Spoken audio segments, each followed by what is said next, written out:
আইসিসির সেরা ক্রিকেটার হওয়ার দৌড়ে অলরাউন্ডার মেহেদী হাসান মিরাজ সেরা লড়াইয়ের প্রথমবার সিরিজ সেরা নির্বাচিত আইসিসি প্লেয়ার অব দ্য মান্থের সংক্ষিপ্ত তালিকায় জায়গা পেয়েছেন বাংলাদেশি এই ক্রিকেটার। সিরিজে সেঞ্চুরি ও ১০ উইকেট নিয়ে টেস্ট ইতিহাসের সপ্তম ক্রিকেটারও হয়েছেন তিনি।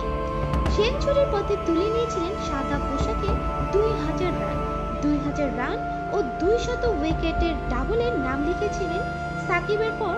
এবার আইসিসির এপ্রিল মাসের সেরা ক্রিকেটার হওয়ার দৌড়ে আছেন বাংলাদেশের মেহেদী হাসান মিরাজ। এই মনোনয়নে তারা দুই প্রতিদ্বন্দ্বী জিম্বাবুয়ের ব্লেসিং মুজারবানি এবং নিউজিল্যান্ডের বেন সিয়ার্স। এপ্রিল মাসে ঘরের মাঠে জিম্বাবুয়ের বিপক্ষে টেস্ট সিরিজে দুর্দান্ত পারফরমেন্স করেছেন মিরাজ, হয়েছেন দ্বিতীয় টেস্টের সেরা খেলোয়াড়। সিরিজ সেরা খেলোয়াড়ের পুরস্কারও উঠেছে তার হাতে। সিলেটে প্রথম টেস্টে দল হারলেও দুই ইনিংসে ১০ উইকেট ৫২ রানে ৫ উইকেট এবং ৫০ রানে ৫ উইকেট শিকার করেন মিরাজ। চট্টগ্রামে দ্বিতীয় টেস্টে বাংলাদেশের জয়ে তো মূল অবদান তারই।